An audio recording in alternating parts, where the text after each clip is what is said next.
नमस्कार. News maker live मध्ये आपलं सर्वांचं पुन्हा एकदा स्वागत आहे. महाराष्ट्रातील दिवसेंदिवस वाढत चाललेल्या घडामोडी आणि घटनाक्रम याचा विचार करता महाराष्ट्रामध्ये काहीतरी घडतंय हा सध्या दबक्या आवाजात सुरू असलेला शब्द आणि या विषयावरती चर्चा करण्यासाठी आपण प्रेक्षकांच्या समोर आलेलो आहोत. सर्वोच्च न्यायालयाने पुन्हा एकदा विधानसभा अध्यक्षांना झापल्यानंतर किंवा मुदत दिल्यानंतर राज्यातील घडामोडी वाढल्या. अंबानींचे सुपुत्र मुख्यमंत्र्यांच्या भेटीला आले. राहुल नार्वेकर यांची आणि एकनाथ शिंदे यांची गुप्त बैठक झाली. तर माजी राज्यपाल भगतसिंग कोश्यारी ही थेट सागर बंगल्यावरती दाखल झाली. पण हे सगळं काय घडतंय याचा अंदाज सर्वसामान्य माणसाला लागत नसताना विरोधी पक्षाच्या वतीने मात्र हर्षोल्लासितपणे या विषयावरती प्रतिक्रिया दिल्या जात आहेत. म्हणजेच काय की तासांचा अवधी आता 30 ऑक्टोबर पर्यंत गेलेला आहे.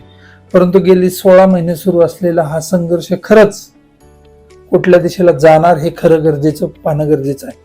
कारण विधिमंडळ आणि कायदेमंडळ या दोन कायदे संस्थांच्या संघर्षाचा फटका महाराष्ट्रातील सत्ता संघर्षाला बसेल की काय अशी शंका निर्माण झालेली आहे. आणि यानंतर खरी सुरुवात झाली ती म्हणजे कायदेमंडळ आणि विधिमंडळ या दोन सर्वोच्च स्वायत्त संस्था एकमेकांच्या समोर ठाकल्या आहेत आणि लक्ष्मण रेषा ओलांडायची कुणी यावरती सध्या चर्चा सुरू आहे की काय अशी शंका निर्माण झालेली आहे. कारण सुप्रीम कोर्टाने वारंवार 3 तारखांमध्ये खडेबोल सोडवल्यानंतर हे विधिमंडळ अध्यक्षांकडून त्यांना दाद न देणं आणि माध्यमांवरती प्रतिक्रिया देताना फक्त सर्वोच्च न्यायालयाचा सन्मान करणं हे आमचं काम आहे अशी प्रतिक्रिया व्यक्त करून त्यांनी दिलेल्या आदेशाला केराची टोपली दाखवण्याचं काम केलं जातंय की काय अशी शंका निर्माण झालेली आहे. विरोधकांच्या वतीने याचिका करते म्हणून त्यांच्या वतीने ताशेरे ओढणं साहजिक आहे. परंतु सुप्रीम कोर्टालाही यामध्ये मर्यादा आहेत का याचा विचार करण्याची गरज आहे. म्हणूनच आपण या लगबगीमध्ये खरंच महाराष्ट्राच्या पत्रात काय पडणार आहे याची चर्चा करणार आहोत. 11 मे 2023 रोजी सर्वोच्च न्यायालयाने या अपात्रतेच्या विषयावरती चर्चा करताना किंवा निकाल देताना असं म्हटलं होतं की हे सर्व घटनेच्या कलम 10 नुसार असून या प्रकरणाचा निकाल विधानसभा अध्यक्षांनीच देण्याची गरज आहे. ही सर्वोच्च न्यायालयाची भूमिका खरंच विधानसभा अध्यक्षांनी मान्य केली असती तर आजपर्यंत या सुनावणीच्या प्रक्रिया सुरू झाल्या असत्या. परंतु विधानसभा अध्यक्षांनी सर्वोच्च न्यायालय सर्व निकालापर्यंत पोहोचेपर्यंत यावरती कोणतीही हालचाल न करता यामध्ये फक्त आणि फक्त वेळ काढूपणा घेतला आणि नैसर्गिक न्यायाचा अवधी ओलांडल्यानंतरही विधानमंडळ अध्यक्षांच्या वतीने कोणतीही कृती न केल्याने सर्वोच्च न्यायालय आता अत्यंत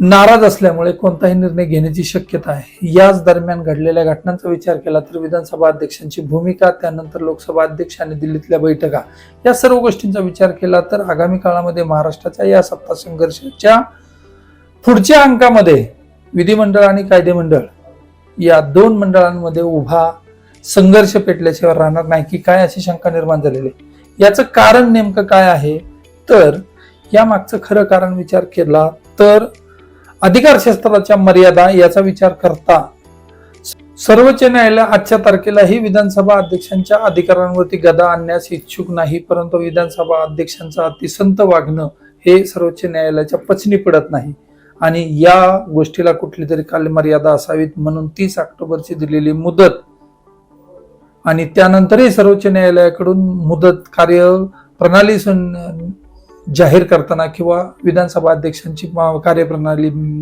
मान्य करताना जर 90 दिवसाचा अवधी देण्यात आला तर आचारसंहितेच्या अगोदर या अपात्रतेवरती चर्चा होणं शक्य आहे आणि याचा फटका लोकसभेच्या निवडणुकीला पडेल की काय अशी भीती भारतीय जनता पक्षाच्या वतीने वाटत असल्यामुळेच गेल्या 3 ते 4 दिवसापासून महाराष्ट्रातील बैठका वाढलेल्या आहेत. कोणत्याही परिस्थितीत कोणत्याही राज्यातील सत्ता संघर्षाचा किंवा अंतर्गत वादाचा लोकसभेला फटका बसू नये अशी मानसिकता भारतीय जनता पक्षामध्ये असल्यामुळेच खरे तर या दृष्टीने सावध पावलं उचलले जात आहेत. कदाचित यामध्ये काही लोकांना बळी देण्याची गरज जर पडलीच तरी सुद्धा भारतीय जनता पक्ष याला बळी दिल्याशिवाय राहणार नाही अशी सध्या महाराष्ट्रामध्ये चर्चा सुरू आहे.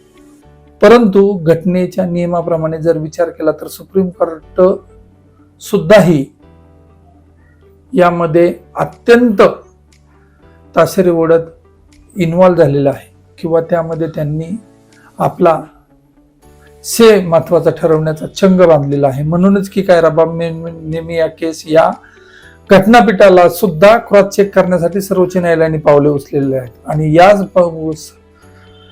7 न्यायाधीशांच्या खंडपीठाने जर काही निर्णय दिले तर त्या निर्णयाच्या जोरावरती सुप्रीम कोर्टाला या विषयावरती तोडगा काढणं शक्य होणार आहे.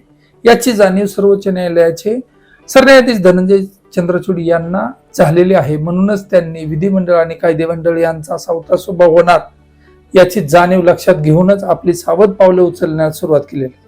जर या सर्व प्रकरणामध्ये सर्वोच्च न्यायालयाच्या अधिकार क्षेत्रामध्ये जर काही घटना घडल्या नाही तर विधानसभा अध्यक्षांना कोणत्या दृष्टीने आपल्याला आदेश देता येतील किंवा त्यासाठी कोणती कायद्यात मजबूत तरतूद होणं गरजेचं आहे. म्हणूनच की काय सर्वोच्च न्यायालयही सावध पावलं उचलत आहे आणि विधिमंडळाचे कायदे आणि अधिकार शाबूत राहण्यासाठी विधानसभा अध्यक्ष राहुल नार्वेकर हे सावध पावलं उचलत आहेत. म्हणजे घटनात्मक पेच सुटवण्यासाठी आणि आपला अधिकार क्षेत्र अबाधित ठेवण्यासाठी दोन्ही न्याय संस्था आता आमने सामने झालेल्या आहेत. म्हणजेच याचाच अर्थ असा आहे की हा निकाल येईल, परंतु या निकालाला विलंब जरी लागला तर यातून काहीतरी महाराष्ट्राला आणि देशालाही चांगलंच मिळेल ही जमेची बाब आहे. परंतु शिवसेना किंवा राष्ट्रवादी पक्षाच्या वतीने ही आशा आहे की हे सरकार पडेल किंवा सरकार बरखास्त होण्याची वेळ येईल अशी जरी आशा बाळगली असली तर ती तुर्तास या दृष्टीने वाटचाल होईल असं चित्र महाराष्ट्रामध्ये किंवा देशामध्ये नाही. याची जाणीव आणि जाण सर्वांनी ठेवण्याची गरज आहे.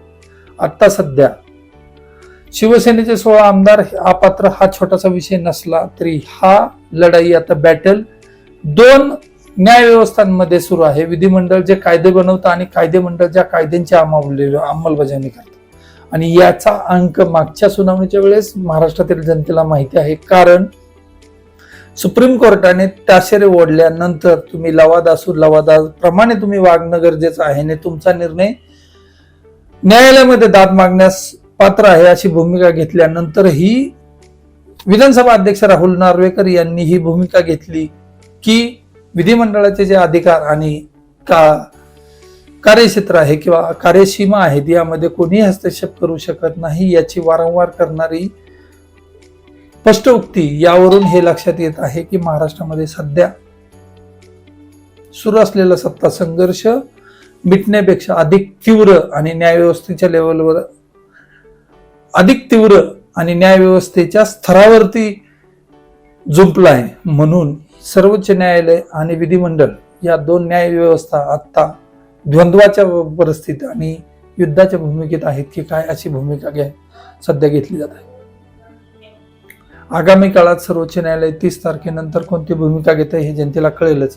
परंतु या 30 ऑक्टोबरच्या मुदतीच्या अगोदर विधिमंडळाच्या स्तरावरती कोणत्या हालचाली होतात हेही पाहणं गरजेचं आहे.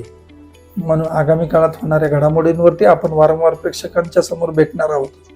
तुर्तास सर्वसामान्य माणसाच्या जनतेच्या मनात असलेला प्रश्न शिवसेनेला न्याय कधी मिळणार तर ही न्यायालयाची लढाई आहे. आणि घराघरातील प्रत्येक माणसाला माहित आहे की न्यायालयीन व्यवस्थेमध्ये मिळणारा न्याय अचूक आणि स्पष्ट असला पण त्यासाठी लागणारा विलंब हा सहन करण्याची ताकद सर्व लोकांना विशेषतः याचिका करताना असण्याची गरज आहे. कारण न्यायालयाच्या या ताशेऱ्यानंतरही काही समर्थक प्रवक्त्यांकडून माध्यमांकडून अशी वल्गना केली जात आहे की यामध्ये उद्धव ठाकरे गटाला न्याय मिळेल याची शाश्वती नाही किंवा सुप्रीम कोर्ट यामध्ये हस्तक्षेप करू शकत नाही. परंतु न्यायव्यवस्था ही सर्वोच्च आहे आणि त्यांच्याकडे काही अधिकार अबाधित राहणं हे नैसर्गिक आहे आणि सुप्रीम कोर्टामध्ये या विषयावरती निर्णय घेतला जाईल. निवडणूक आयोगाच्या बाबतीत सर्वोच्च न्यायालयाने जे सामंजस्य दाखवलं तेही विधिमंडळाच्या बाबतीतही दाखवण्याची भूमिका सर्वोच्च न्यायालयाने मागील 3-4 तारखांपर्यंत केली आहे, निभावली आहे. परंतु विधिमंडळाकडून त्याला तसा दाद दिली जात नाही ही खरी गोम आहे. तुर्तास थांबूयात.